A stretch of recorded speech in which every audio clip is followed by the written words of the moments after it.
இயேசு கிறிஸ்துவில் எனதருமை சகோதரமே, இந்த நாள் உங்களுக்கு புதியதாக கடவுள் கொடுத்திருக்கின்றார். இந்த நாளில் நீங்கள் மகிழ்ச்சியோடு இருப்பதற்கும் உங்களுடைய எண்ணங்கள் சிந்தனைகள் இறை வார்த்தையால் நிரம்புவதற்கும் ஜெபிக்கின்றேன். அன்பு தெய்வமே, இதோ இந்த இறை வார்த்தையை கேட்டுக்கொண்டிருக்கின்ற ஒவ்வொரு மக்களையும் உம்முடைய கரத்திலே தருகின்றேன். ஆண்டவரே, இவர்களுடைய இதயங்களில் உம்முடைய இறை வார்த்தையின் ஒளியை தாரும்.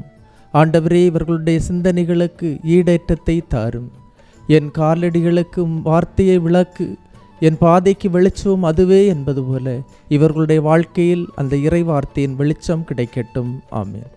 அன்புமிக்கவர்களே, இன்றைய நாளிலே நாம் தியானிப்பதற்காக எடுத்துக்கொண்ட இறை வார்த்தை லூக்கா நற்செய்தி 1ஆம் அதிகாரம் 37வது இறை வார்த்தை. ஏனெனில் கடவுளால் இயலாதது ஒன்றுமில்லை என்றார். பின்னர் மரியா, நான் ஆண்டவரின் அடிமை, உம் சொற்படியே எனக்கு நிகழட்டும் என்றார்.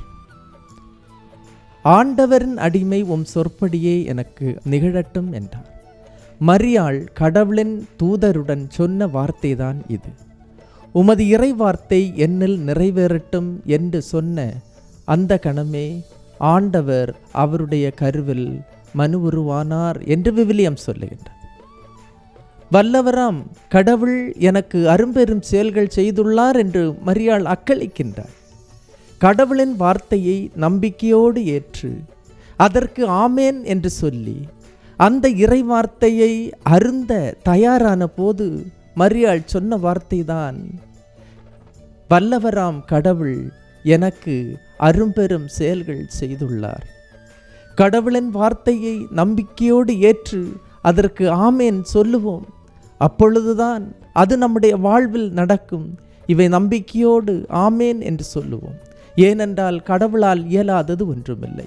அன்புமிக்கவர்களே, ஒரு தம்பதியர் என்னை பார்க்க வந்தார்கள். என்னை பார்க்க வந்தவர்களுக்கு கிட்டத்தட்ட 5 வருடங்களாக குழந்தைகள் இல்லை. 5 வருடங்களாக குழந்தைகள் இல்லாத அந்த தம்பதியர்கள் என்னை வந்து சந்தித்த போது மிகவும் அழுதார்கள். அவனை இறை வார்த்தையை ஜெபிச்சுட்டு என்ன சொன்னேன் அப்படின்னா, இறை வார்த்தையை வாசிங்க, இறை வார்த்தையை வாசிங்க.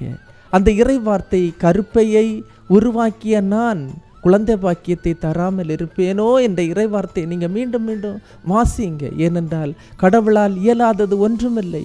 அவர் வாக்களிக்கின்ற கடவுள், அவர் வாக்களித்த கடவுள். நேரத்திற்கு நேரம் இடத்திற்கு இடம் மாற அந்த வார்த்தை மனித வார்த்தை அல்ல. அன்பு மிக்கவர்களே, கடவுளின் வார்த்தை ஒன்று மட்டும்தான் நமக்கு தேவை, நம்பிக்கை. அந்த அடிப்படையிலே, நம்பிக்கையின் அடிப்படையிலே அந்த இறை வார்த்தையை அது நம்பும்போது ஆண்டவரின் அருள் கிடைக்கின்றது. ஏனென்றால் கடவுளால் இயலாதது ஒன்றுமில்லை.